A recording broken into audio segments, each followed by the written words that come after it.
सलाम, नमस्ते, सत श्री अकाल। मैं हूं रजा और आप देख रहे हैं रजाग्राफी। भारत के लिए बहुत बड़ा खतरा बन चुका है अल-कायदा। जी हां, हमेशा से भारत के लिए आतंकी संगठन अल-कायदा मुसीबत बना रहा है।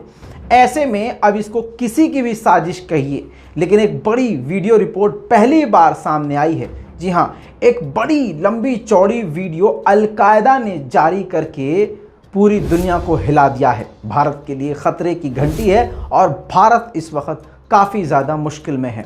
दोस्तों, मामला कुछ इस प्रकार है कि मैं आपको पूरा वो वीडियो तो नहीं दिखा पाऊंगा, लेकिन मेन वीडियो आपको इसलिए दिखाऊंगा क्योंकि अल-कायदा ने पहली बार हिंदी भाषा में, यानी उर्दू भाषा में, हाँ वही हिंदी उर्दू वही जिसे हम बोलते हैं, उसी भाषा में, आम भाषा में, जो सभी भारतीयों और पाकिस्तानियों को समझ में आए, ऐसी भाषा में पहली बार उन्होंने मैसेज दिया है। जी हाँ, वो भी आपको दिखाने वाला हूँ। लेकिन आपको बता दूँ कि हाल में ही भारत में हमले बढ़े हैं।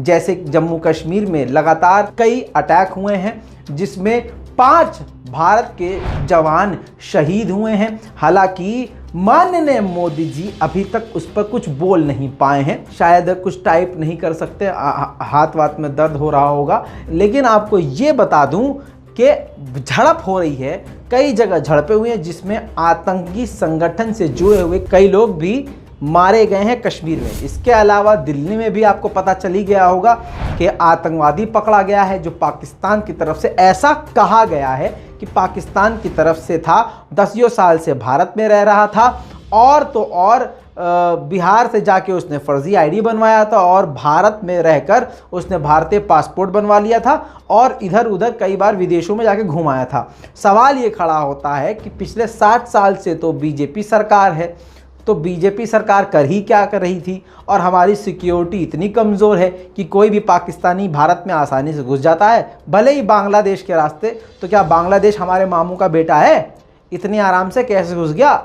सवाल तो बहुत सारे हैं। बीजेपी जो भी झूठ बोलती है उसी में कहीं ना कहीं फंसती है। बहरहाल, आतंकी संगठन काफ़ी ज़्यादा एक्टिव हुए हैं और जब से अफगानिस्तान में तालिबान आया है, ऑलरेडी बीजेपी सरकार की नींद उड़ी हुई है। बजाय चीन का सामना करने के, बजाय चीनियों को जवाब देने के, बजाय चीन से लड़ने के, भारत के मुसलमानों को ही मारकर तालियां बजाकर चड्डी गैंग खुश हो रहा है और अपने ईगो को शांत करने में लगा हुआ है। लेकिन पूरी दुनिया में इस वक्त सबसे ज़्यादा जिल्लत का सामना बीजेपी और इन बीजेपी के अंधभक्तों को, जाहिलों को करना पड़ रहा है। दोस्तों, ऐसे में आपको बता दूं, अल-कायदा ने एक वीडियो मैसेज दिया है जिसमें उन्होंने बाबरी मस्जिद का जिक्र किया है, आसाम में हुए कांड का जिक्र किया है, भारत में हो रहे मुसलमानों पर अत्याचारों का भी जिक्र किया है, और ये भी बताया है कि बहुत सारे हम ऐसे जुल्म को झेल कर हथियार उड़ाने पर मजबूर हुए हैं। बहरहाल, मैं कम बोलूँगा, आप खुद ही उनका वो वीडियो देख लीजिए। सुन्नत का एहसास, न माल महफूज न जान, गर्ज हर तरफ मजालिम ही मजालिम। भारतीय फौज के मजालिम की मेरी जाती याददाश्त 6 दिसंबर 1992 के दिन से शुरू होती है, जब नापाक हिंदुओं के नापाक कदम बाबरी मस्जिद के पाकीज़ा गुंबदों पर चढ़े। बाबरी मस्जिद को शहीद किया गया और उसके बाद मुसलमानों पर हमला करके उनका कत्लेआम हुआ। इसी तरह मुझे जहाद के लिए तैयार करने वाली तहसील बीरवा के आड़ीना गांवों के मुसलमान बच्चों, खवातीन और बुजुर्गों की वो जली हुई लाशें हैं। जब भारतीय फौज ने 2 बस्तियों को आग लगा दी, जिसमें कई बच्चे, खवातीन और सफेद रेश बुजुर्ग जलकर शहीद हो गए और हजारों मुसलमान अपने घरों से बेघर हो गए। इसी तरह मेरे जहाद में शामिल होने में बड़गाम के मंजूर अहमद की चीखों का भी किरदार है। जब भारतीय जालिम फौज ने उसके इलाके का मुहासरा किया, मंजूर अहमद चंद ही दिन पहले भारतीय जेल से रिहा होकर घर आया था। भारतीय फौज ने उसको दोबारा उठाया और अपने साथ एक पहाड़ी पर ले जाकर शदीद तशद्दुद का निशाना बनाया, और जब इन जालिमों का इससे दिल न भरा तो आग का इलाज तैयार करके मंजूर अहमद की टांगें जला दी।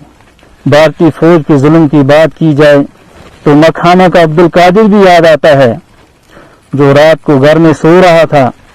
जालिम और गासिब हिंदू फौज ने अब्दुल कादिर को घर से निकाला और सड़क पर ले जाकर उसके सर में गोलियां मारकर शहीद कर दिया। वादी में भारतीय फौज का आम लोगों को उठाना, सख्त तशद्दुद करके शहीद करना और खवातीन की इज्जतों को पामाल करना मामूल बन चुका है। ज़ाहिर इंसान तो इंसान, जानवरों के साथ भी ऐसा सलूक किया जाए तो जानवर भी अपने दिफा में हमला करते हैं। हमें जहाद में लाने वाली अपनी मजलूम बहनों की आहें हैं, जिनके सरों से नापाक हिंदू फौजियों ने उनकी चादरें खींची, जिनके दुपट्टों पर संगीनों के वार हुए, उनकी इज्जतों को पामाल किया गया। बहुत से वाक़यात हैं जिन्होंने हमें भारतीय फौज के खिलाफ जहाद की सफ में खड़ा। तो सुना दोस्तों आपने, अब इससे जो है भारत की मुश्किलें बढ़ गई हैं। अब देखना ये कि अब आगे क्या होता है। इस पूरी रिपोर्ट पर आपकी जो राय है वो नीचे कमेंट में ज़रूर लिख दीजिएगा। रिपोर्ट को शेयर कर दीजिएगा। मैं हूं रज़ा और आप देख रहे हैं रज़ाग्राफी। जय हिंद।